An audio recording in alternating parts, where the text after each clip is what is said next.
Cette émission vous est présentée par Moto Illimité.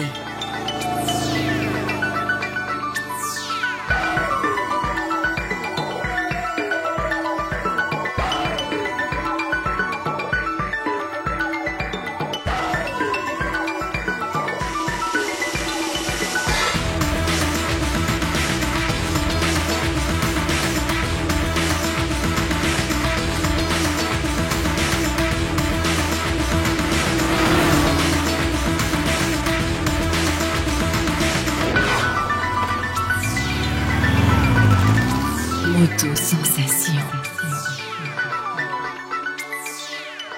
Bonjour et bienvenue à cette toute première émission de Moto-sensation. Je m'appelle Julie Potvin et me fera plaisir d'être votre animatrice durant les prochaines semaines pour cette toute nouvelle émission et de communiquer avec vous ma passion pour les motos. Qu'est-ce que c'est Moto-sensation? Eh bien, c'est avant tout une émission de randonnée touristique. Au cours de la série, nous irons visiter des coins du Québec et sûrement que nous allons découvrir avec vous des chemins que vous n'avez jamais vus.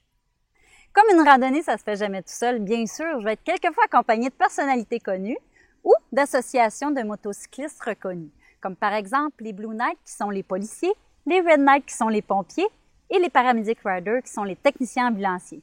J'irai aussi mettre mon nez dans quelques cafés-rencontres, question d'aller voir qu'est-ce que ça a l'air.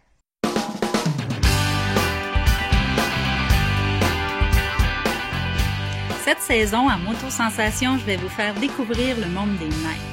En effet, nous avons pris part aux activités des Blue Knights qui ont bien voulu partager avec moi leur passion pour la moto. Ceux-ci utilisent également la moto à des fins de travail et je vais vous montrer comment les agents de la paix s'évadent à l'aide de leur motocyclette. Cette randonnée nous amènera aux frontières des États-Unis où vous pourrez marcher avec un pied au Canada et un autre chez nos voisins du Sud. Du bleu, je passerai au rouge, la couleur représentative des Red Knights qui est le regroupement des motocyclistes pompiers. Vous aurez la chance de voir ceux-ci à l'œuvre seulement quelques heures avant la randonnée. Le trajet des deux rives est celui que nous avons emprunté pour cette journée inoubliable qui nous a fait découvrir les gens qui mettent leur vie en danger afin de secourir la population lors d'incendies. Pour combler la boucle des services d'urgence, j'irai rencontrer le tout nouveau regroupement des Paramedic Riders qui compte parmi ses membres les gens du secteur médical et paramédical. Ma randonnée avec eux, qui avait tout d'abord un objectif relié au travail, nous amènera à Trois-Rivières pour faire la visite d'une caserne d'ambulance. Contrairement à l'expression, nous passerons définitivement par 4 chemins pour se rendre à cette destination où nous sommes habitués de nous rendre par les grandes autoroutes.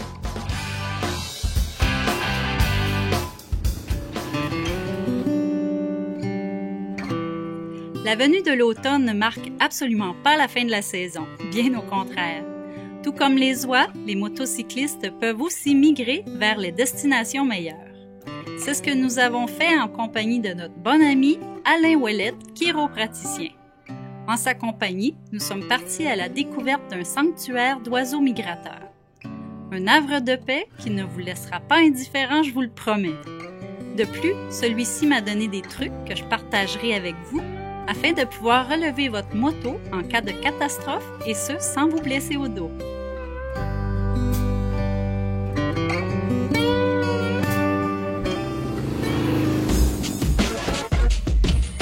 Les fameux cafés-rencontres. J'irai en visiter plusieurs afin de vous démontrer que la moto est de plus en plus une activité sociale.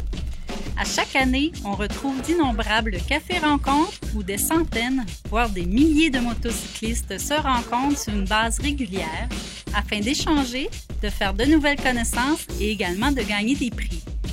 Lors de cette émission, je visiterai également un groupe de motocyclistes internautes appartenant à l'une des plus grosses communautés virtuelles, soit les gens de mkte.com.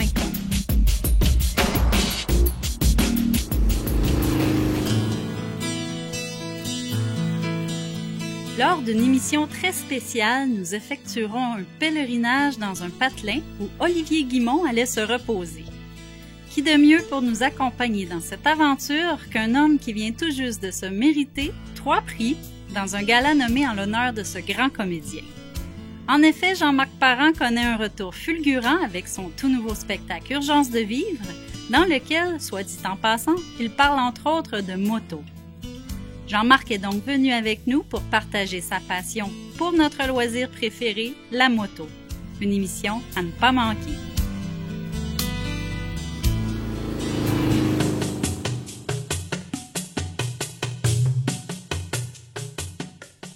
Si je vous parle du tintamarre, ça vous dit quelque chose? La péninsule acadienne alors?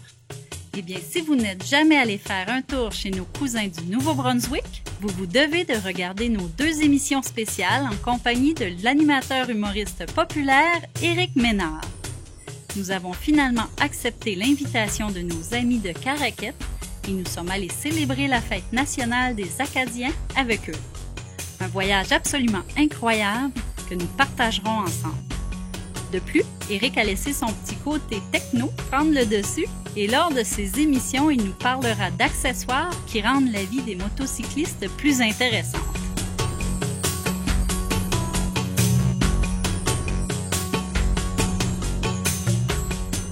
Le tintamarre acadien, 2 émissions spéciales à ne pas manquer.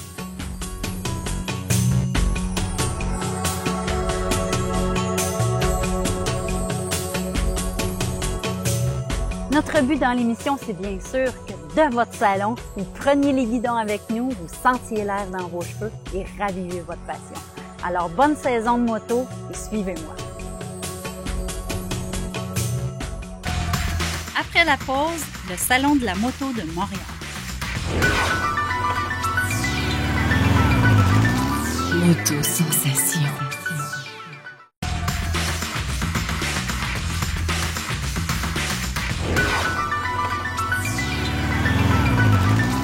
Moto Sensation.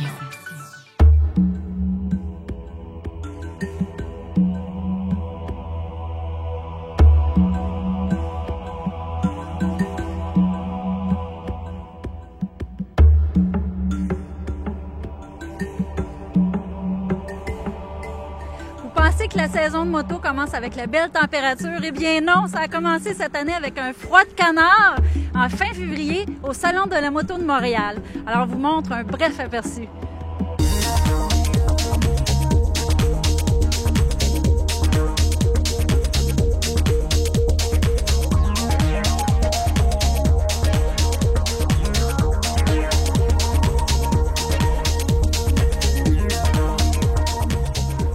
La moto, c'est une belle occasion pour venir se donner envie. Pourquoi? Parce que bon, c'est en février, on n'a pas sorti nos motos encore, puis on a hâte de le faire. Le beau temps s'en vient. En attendant, on peut venir voir des motos de tous les genres, de tous les styles et bien plus, parce qu'on a tous les vêtements, on a tout ce qui entoure le monde de la moto ici.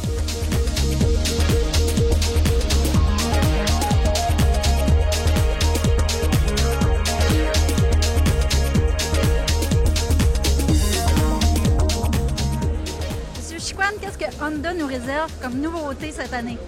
Bien, il y a plusieurs nouveautés dans la gamme cette année, mais un des modèles qui attire beaucoup l'attention, c'est notre fameuse GL 1800 qui en est à sa 31e année. Et on a rajouté cette année plusieurs options intéressantes pour les amateurs de mototourisme. C'est-à-dire un ensemble qu'on appelle un ensemble confort. Alors, il y en a qui aiment débuter la saison tôt et la prolonger plus tard. Alors, poignée chauffante, selle chauffante, le dossier du passager également. On peut contrôler l'intensité de température tant pour le pilote que le passager. Chauffe-pied. On a également, très révolutionnaire, un système de navigation comme on retrouve sur certaines voitures de luxe où on peut se retrouver toutes les routes de l'Amérique du Nord et qui nous parlent soit en anglais ou en français pour nous donner les indications. Absolument. Quelques petites modifications esthétiques aussi à l'arrière du véhicule. Alors, la GL, cette année, attire vraiment beaucoup l'attention. Pensez-vous qu'elle attire l'attention parce que c'est une moto beaucoup plus de tourisme? Oui, c'est une moto qui est définitivement le tourisme, mais c'est une moto qui est un peu notre emblème. Est-ce que les gens recherchent plus le confort de la moto?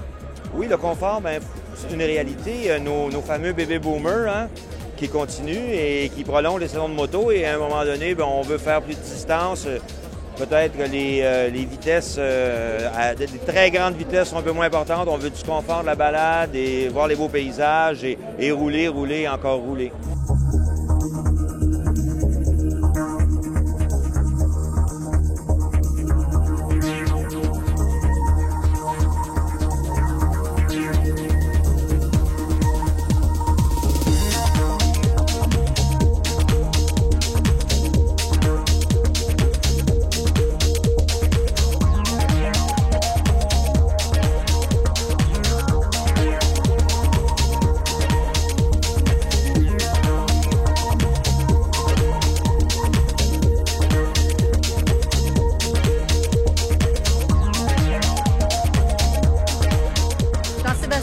tu es champion canadien motocross classe maître, qu'on dit? Bon, on peut dire ça, la grosse catégorie, là, on a plusieurs noms, ça s'appelait la catégorie 250, la catégorie MX1, mais je te dirais plus, ouais, c'est la classe maître, c'est la grosse catégorie, puis champion depuis 2011. Aujourd'hui, tu es populaire, il y a beaucoup de gens qui viennent te voir, qui te font signer des autographes. Pourquoi est-ce que tu es populaire autant auprès des jeunes, tu dirais? Bien, écoute, premièrement, la moto, le motocross, c'est plus populaire. Bon, les jeunes font du BMX à l'âge de 4-5 ans. Puis après ça, motocross, bon, c'est un gros BMX avec un moteur. Donc, les jeunes sont attirés depuis qu'ils sont tout petits. C'est pas d'hier que tu es champion. D'ailleurs, on peut te voir sur un jeu vidéo.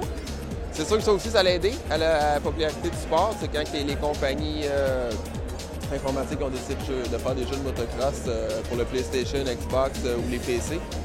Ça a donné un coup de main. Puis en 2000, j'étais sur un jeu de motocross. Donc, il y a des jeunes qui pouvaient me choisir, prendre Jean-Sébastien Roy puis compétitionner contre les meilleurs pilotes au monde sur un ordinateur. Donc, ça un petit velours, hein? Ouais, c'est ça. J'ai gardé le jeu encore.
Avoir visité le salon de la moto, je pense que je suis pas mal dans le bain. Fait que si on passait un petit peu aux choses sérieuses, on va aller voir la préparation de la moto, puis on va partir notre saison. Après la pause, des conseils de début de saison.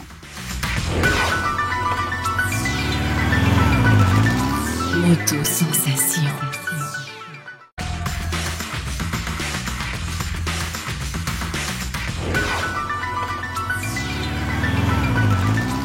Moto-sensation.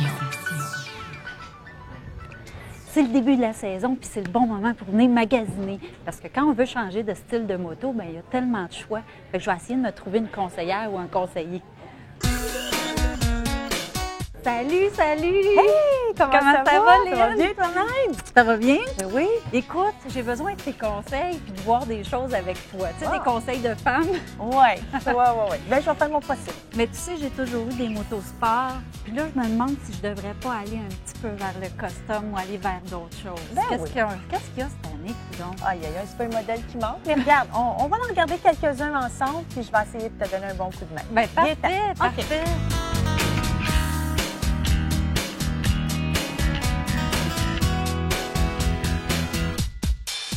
T'as eu un gros party cette année? Oui, T'as fêté oui. ton 10e Oui, ici? hey, 10 ans déjà, j'en reviens pas, mais je te dis, ça a été super le fun. On a eu une semaine inoubliable.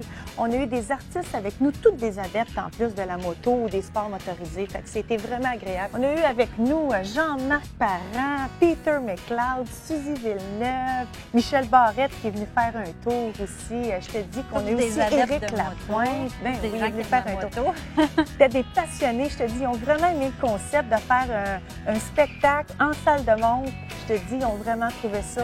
Super fête, on a entendu parler pas mal.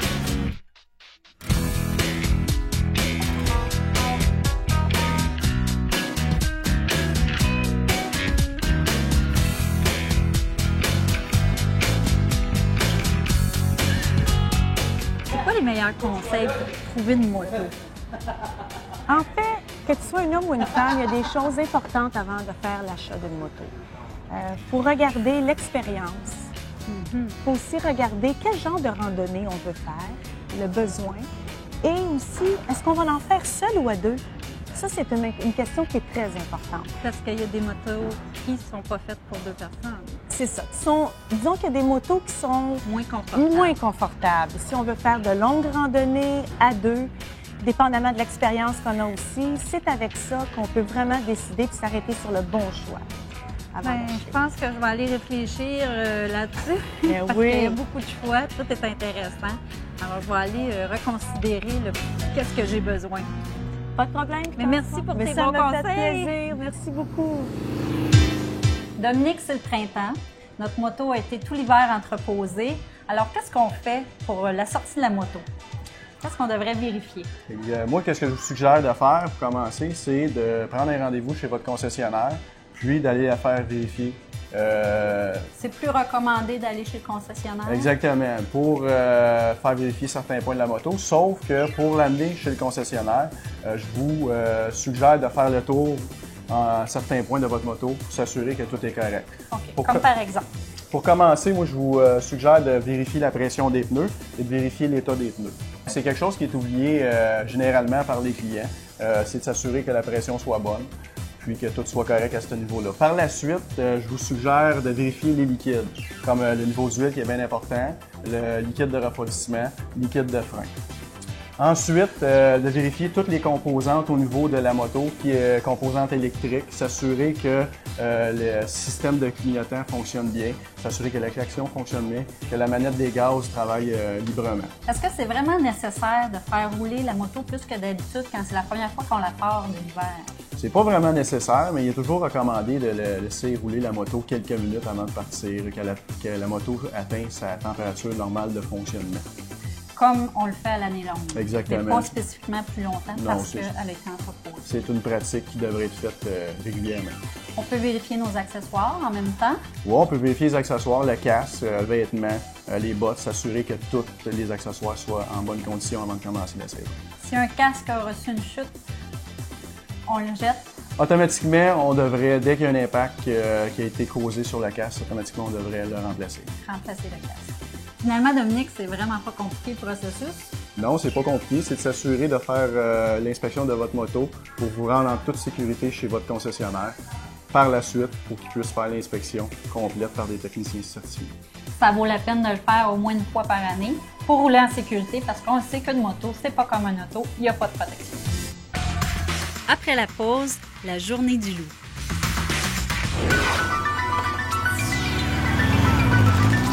Moto-sensation.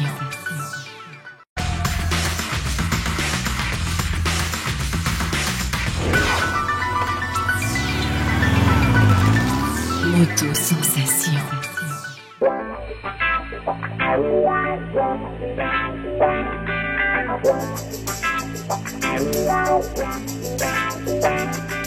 On est à la 10e édition de la Journée du loup aujourd'hui. Je suis avec Normand Noiseux, qui est porte-parole de l'événement. Bonjour. Bonjour. Dites-moi tout d'abord, c'est quoi le CAPM? Le CAPM, c'est le Comité d'action politique motocycliste. Donc, dans le fond, c'est le comité pour la défense des droits et libertés de tous les motocyclistes du Québec.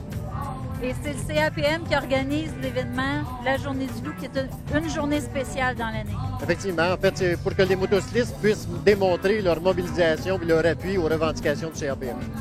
Parlez-moi-en donc un petit peu, là, c'est quoi les revendications, entre autres les plus importantes? En fait, les plus importantes, c'est définitivement la question des immatriculations, la hausse des immatriculations potentielles, les interdictions de circuler, c'est les deux principales. Il y en a quelques autres, mais ceux-là sont vraiment clés. Combien de personnes vous attendez à chaque année, comme par exemple l'année passée? Ah, c'est toujours très variable, mais normalement, c'est entre 5 et 10 000 quand il fait beau. On a eu des pointes un peu plus hautes, mais normalement, c'est 5 à 10 000. Aujourd'hui, on peut penser peut-être entre 1 000 et 1 200 avec les températures, c'est presque un miracle. Est-ce que ça avance vraiment les dossiers quand on revendique comme ça? Ah oui, absolument, parce qu'à force de revendiquer, on a réussi à avoir des tables de travail interministériel avec le gouvernement depuis déjà l'automne dernier, qui ont été recommandées par le ministre des Transports. Et là, enfin, on commence à discuter des dossiers entre motocyclistes et entre autorités. Donc, c'est un pas de géant. Donc, on a raison de dire que cette journée-là, il faut qu'elle ait lieu. Ah, absolument. Sans leurs appuis, à ce moment-là, on ne pourrait pas, face aux autorités, prétendre qu'on parle en leur nom. Donc, c'est la preuve, effectivement, qu'on parle en leur nom.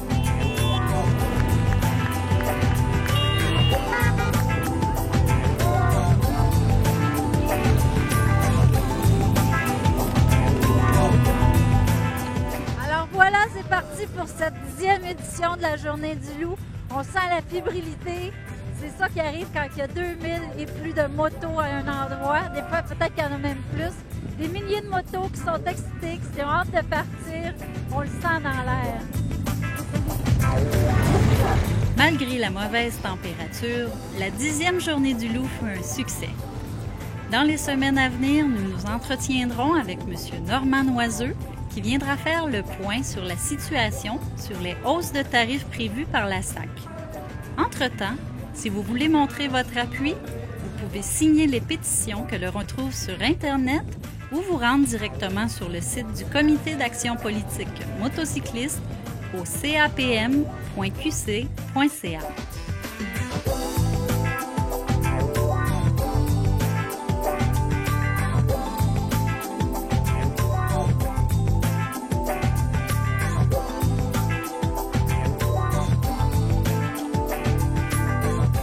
Votre appui sera également apprécié lors de la 11e édition de la Journée du Loup qui se tiendra à Montréal le 21 mai prochain. Vous pouvez trouver toutes les informations nécessaires, encore une fois, sur le site du CAPM.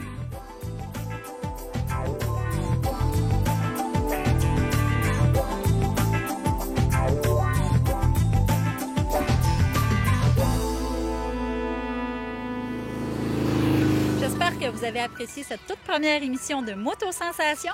La saison s'annonce très chargée, alors on débute dès la semaine prochaine, littéralement dans le feu de l'action, avec les Red Knights. Je vous laisse sur des images de la prochaine émission et je vous dis à la semaine prochaine.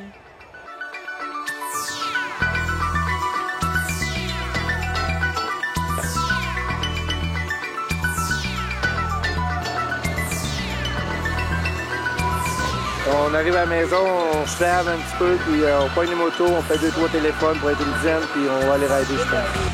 Cette émission vous est présentée par Moto Illimité,